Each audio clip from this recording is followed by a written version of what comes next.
ಸಣ್ಣ ಕಥೆಯನ್ನು ಹೇಳ್ತೇನೆ, ದಯಮಾಡಿ ಯಾರು ಮಾತಾಡಬೇಡಿ, ಕೇಳಿಸ್ಕೊಳ್ಳಿ ದಯಮಾಡಿ ಕಿವಿಗೊಟ್ಟು.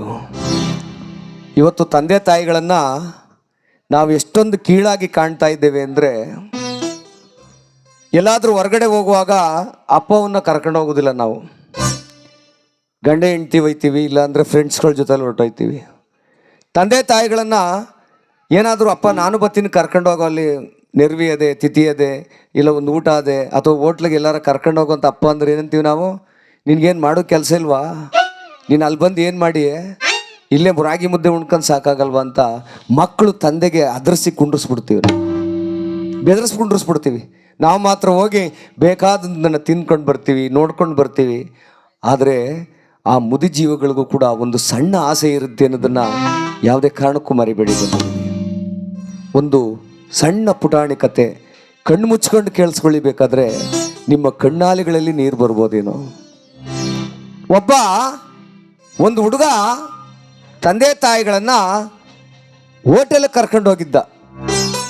ಅವನಿಗೂ ವಯಸ್ಸಾಗಿದೆ, ಅಪ್ಪನಿಗೂ ವಯಸ್ಸಾಗಿದೆ. ಅಪ್ಪ ತಟ್ಟೆಯಲ್ಲಿರೋ ಅನ್ನ ತೆಗೆದು ಬಾಯಿಗೆ ತಿನ್ನೋಕ್ಕಾಗ್ತಿಲ್ಲ, ಕೈ ನಡುಗ್ತಾ ಇದೆ, ಮೈ ಮೇಲೆಲ್ಲ ಚೆಲ್ಕೊಂಡಿದ್ದಾನೆ.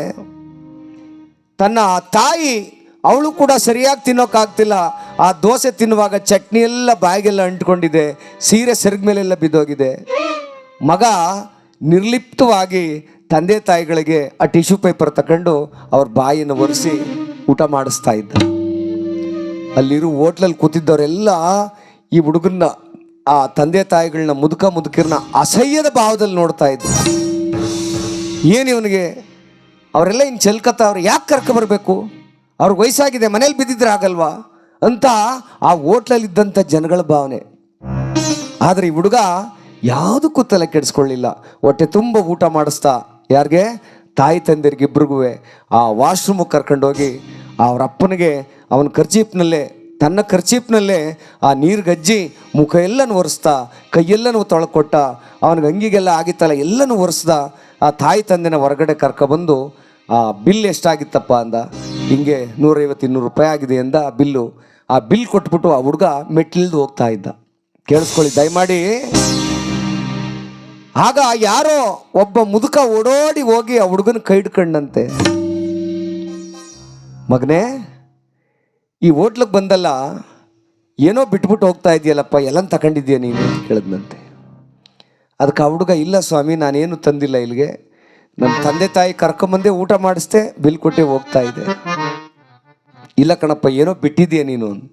ಏನಪ್ಪ ನಾನೇನು ಬಿಟ್ಟಿಲ್ಲ ಅಂದಾಗ, ಇಲ್ಲ ಮಗನೇ, ನೀನು ಬಿಟ್ಟಿರೋದು ಈ ಜಗತ್ತಿಗೆ ಒಂದು ದೊಡ್ಡ ಪಾಠವನ್ನು ಬಿಟ್ಟು ಹೋಗ್ತಾ ಇದೀಯ ನೀನು. ಇವತ್ತು ತಂದೆ ತಾಯಿಗಳನ್ನು ಬೇಸರದಿಂದ ನೋಡಿಕೊಳ್ಳದೇ ಇರುವಂಥ ಮಗ ನಿನ್ನಂಥವ್ನು ಹುಟ್ಟಬೇಕು ಅನ್ನುವಂಥ ದೊಡ್ಡ ಸಂಸ್ಕಾರವನ್ನು ನಮಗೆ ಕೊಟ್ಟು ಹೋಗ್ತಾ ಇದೆಯಪ್ಪ. ಬರಲಿ ಜೋರಾಗಿ ಚಪ್ಪಾಳೆ.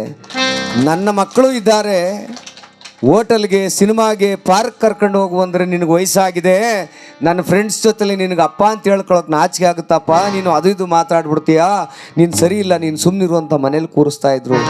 ನೀನು ನಿನ್ನ ತಂದೆ ತಾಯಿಗಳನ್ನ ಕರ್ಕೊಬಂದು ಹೋಟ್ಲಲ್ಲಿ ತಿನ್ನಿಸಿ ಅವ್ರ ಮುಖದ ಮೇಲೆ ಚೆಲ್ಕೊಂಡ್ರು ಕೂಡ ನೀನು ಅವರನ್ನು ಖರ್ಚಿಪಲ್ಲಿ ಒರೆಸಿ ಆ ಮಗು ಥರ ಸಾಕಿ ಕರ್ಕೊಂಡು ಹೋಗ್ತಿದ್ದೀಯಲ್ಲ ಮಗನೇ, ನಾನು ಹಿರಿಯವನಾದರೂ ನಿನ್ನ ಕಾಲಿಗೆ ಬಿದ್ದುಬಿಡ್ತೀನಿ ಕಣಪ್ಪ. ನಿನ್ನಂಥ ಮಗ ಈ ಜಗತ್ತಲ್ಲಿ ಎಲ್ರಿಗೂ ಹುಟ್ಲಿ ಕಣಪ್ಪ. ಈ ಥರದ ಮಕ್ಕಳು ಹುಟ್ಟಿದ್ರೆ ಅನಾಥಾಶ್ರಮಗಳು, ವೃದ್ಧಾಶ್ರಮಗಳು ಯಾವುದೂ ಇರೋದಿಲ್ಲ ಕಣಪ್ಪ. ನೋಡಿ, ತಾಯಿ ತಂದೆ ಮನೇಲಿ ಏನಾದರೂ ಒಂಚೂರು ಗಲೀಜು ಮಾಡಿಬಿಟ್ರೆ ಮಕ್ಕಳಾದ ನಾವು, ಸೊಸೆದಿರು ಅಥವಾ ಮಕ್ಕಳು ಹೋಗಿ ಅವ್ರಿಗೆ ಬೈತೀವಿ, ಹೊಡಿತೀವಿ ಅವ್ರಿಗೆ. ಏನಂತ, ನಿಮ್ಗೇನು ಗೊತ್ತಾಗಲ್ವ, ವಯಸ್ಸಾಗಿಲ್ವ ನಿನಗೆ ಅಂತ. ನಾವು ತಂದೆ ಹೆಗಲ ಮೇಲೆ ಕೂತ್ಕೊಂಡಾಗ ಆ ತಂದೆ ಹೆಗಲ ಮೇಲೆ ನಾವು ಸುಸು ಮಾಡಿಬಿಡ್ತಿದ್ದೋ, ಉಚ್ಚೆ ಮಾಡಿಬಿಡ್ತಿದ್ದೋ. ನಮ್ಮಪ್ಪ ಅವತ್ತು ನಮ್ಮನ್ನು ಕತ್ತರಿಸಾಕ್ಬಿಟ್ಟಿದ್ರ. ತಾಯಿ ಮಡ್ಲಲ್ಲಿ ಮಲ್ಕೊಂಡಾಗ ಏನು ಬೇಕಲ್ಲಿ ಹೊಲಸಾದ ಗಲೀಜೆಲ್ಲ ಮಾಡಾಕ್ತಿದ್ದು ಮಗುವಾಗಿದ್ದಾಗ. ನಮ್ಮ ತಾಯಿ ಅವತ್ತು ನಮ್ಮನ್ನು ಕುತ್ತಿಗೆ ಹೆಚ್ಚಿಬಿಟ್ಟಿದ್ಲ. ಅವತ್ತು ಅವಳು ಪ್ರೀತಿಯಿಂದ ಒರೆಸಿ ಮೈ ಕೈಯೆಲ್ಲ ನೀಟ್ ಮಾಡಿ ಸಮಾಜಕ್ಕೆ ಬಿಟ್ಲು ನೋಡಿ. ಆಮೇಲೆ ನಮಗೆ ಶಿಸ್ತು ಅನ್ನೋದು ಬಂತು. ಯಾರಿಂದ? ತಾಯಿ ತಂದೆಯರಿಂದ. ಇವತ್ತು ಅಂಥ ತಂದೆ ತಾಯಿಗಳು ವಯಸ್ಸಾಗಿದೆ ಅಂಥೇಳಿ ಅವ್ರನ್ನ ಎಲ್ಲೂ ಕರ್ಕೊಂಡು ಹೋಗ್ದಾನೆ, ಅವ್ರಿಗೊಂದು ಪ್ರೀತಿ ಕೊಡ್ದೇನೆ, ಅವ್ರಿಗೊಂದು ಸಂತೋಷ ಕೊಡ್ದೇನೆ ತಾನಾಯಿತು, ತನ್ನ ಹೆಂಡತಿ, ತನ್ನ ಮಕ್ಕಳು, ತನ್ನ ಬಂಧು ಬಳಗ ಆಯಿತು. ಯಾರಾದರೂ ಮನೇಲಿ ಪ್ರತಿದಿನ ಬಂದು ಅಥವಾ ಹೊರಗಡೆ ಇದ್ದಾಗ ಅಪ್ಪ ಊಟ ಮಾಡ್ದ ಅಂತ ಫೋನ್ ಮಾಡಿ ಕೇಳಿದ್ದೀರಾ? ಅವ್ವ ಊಟ ಮಾಡ್ದವ್ವ ಅಂತ ಕೇಳಿದ್ದೀರಾ? ಹೆಂಡತಿ ಏನಾದರೂ ಮುನ್ಸ್ಕೊಂಬಿಟ್ರೆ 15,000 ಫೋನು. ಏನಮ್ಮೆ ಊಟ ಮಾಡಿದ್ಯಾ? ಏನೇ ಊಟ ಮಾಡು, ನಾನಿಲ್ವ, ಯಾಕೆ ಎದ್ರಕೊಂಡಿಯೇ? ಅಯ್ಯೋ ನಿಮ್ಮ ಮೂವಲ್ಲಿ ಒಳ್ಳೋ ಅಂತ ಅರ್ಥ ಆಳ್ಕಂಡ್ರಿ. ಅಯ್ಯೋ ಸುಮ್ಮನಿರೋ, ಇವತ್ತಲ್ಲಿ ನಾಳೆ ಸತ್ತೋಯ್ತಾಳೆ ಅಂದರೆ ಇವ್ರು ಸಾಯಿದಿಲ್ವ ಸ್ವಾಮಿ? ಅತ್ತೆ ಮಾವನ್ನೇ ಸಾಯಿಸ್ಬೇಕಾ ಅಥವಾ ಅಪ್ಪ ಅಮ್ಮನ್ನೇ ಸಾಯಿಸ್ಬೇಕಾ? ಈ ಥರದ ಧೋರಣೆ ಬರಬಾರ್ದು ಮಕ್ಕಳಿಗೆ. ಮಕ್ಕಳು ಯಾವತ್ತು ಸಂಸ್ಕಾರವನ್ನು ಕಲಿತಾರೋ, ತಂದೆ ತಾಯಿಗಳನ್ನು ಪ್ರೀತಿಯಿಂದ ಕೊನೆಗಳಿಗೆಯಲ್ಲಿ ಸಾಕ್ತಾರೋ, ಅವರಿಗೆ ಭಗವಂತನ ಆ ಸಾಕ್ಷಾತ್ಕಾರ ಅವರಿಗೆ ಪ್ರಾಪ್ತವಾಗ್ತದೆ. ಯಾವ ದೇವಸ್ಥಾನಕ್ಕೆ ಹೋಗಿ ನೀವು ಗಂಧದ ಕಡಿ ಕರ್ಪೂರ ಹಚ್ಚಿದ್ರು ಸಿಗದೇ ಇರುವಂಥ ಪೂಜೆ ಫಲ ನಿಮಗೆ ಸಿಗ್ತದೆ ಅಲ್ವರವ? ಅದಕ್ಕಾಗಿ ತಾಯಿ ತಂದೆಯರೇ ದೇವರು, ಅವರ ಪಾದವೇ ಶ್ರೀರಕ್ಷೆ ಅನ್ನೋದನ್ನು ಯಾವತ್ತೂ ಮರಿಬಾರ್ದು. ನಾವು ಯಾವತ್ತೂ ಮರಿಬಾರ್ದು. ವೆಂಕಟಪ್ಪನವ್ರು ತೀರೋಗಿದ್ದಾರೆ. ಅವ್ರ ಮೊಮ್ಮಗ ಇಷ್ಟೆಲ್ಲ ಕಷ್ಟ ಬಿದ್ದು ಕಾರ್ಯಕ್ರಮ ಮಾಡಿಸೋದಕ್ಕೆ ಕಾರಣ ಏನು ಹೇಳಿ? ಅದೊಂದು ದೊಡ್ಡ ಪ್ರೀತಿ, ನೆನಪಲ್ಲಿ ಉಳ್ಕೊಳ್ಳುವಂಥ ಒಂದು ಪ್ರೀತಿ. ಅಪ್ಪ ಅಮ್ಮನ್ನ ಬದುಕಿದ್ದಾಗ ಪ್ರೀತಿಸಿ ಸಂತೋಷ ಕೊಟ್ಟರೆ ಸಾಕು. ಸತ್ತ ಮೇಲೆ ನೀವು ಯಾವ ಚಿನ್ನದ ಗೋರಿ ಕಟ್ಟಿಸಿದ್ರೇನೋ, ಎಷ್ಟು ಲಕ್ಷ ಜನಕ್ಕೆ ಅನ್ನ ಹಾಕಿದ್ರೇನೋ, ಏನು ಪ್ರಯೋಜನ? ಅದಕ್ಕೆ ಬದುಕಿರುವಾಗಲೇ ನಿಮ್ಮ ತಂದೆ ತಾಯಿಗಳ ಸೇವೆ ಮಾಡಿ. ಯಾವುದಾದ್ರು ಹಬ್ಬ ಹರಿದಿನ ಆದಾಗ ನೀವು ಹೋಗಿ ಬಟ್ಟೆ ತಗೊಂಬಂದ್ಬಿಡ್ತೀರಿ. ಚಪ್ಪಲಿ ಒಂಚೂರು ಕಿತ್ತೋದ್ರೆ ಹೊಸ ಚಪ್ಪಲಿ ತಗೊಂಬರ್ತೀರಿ.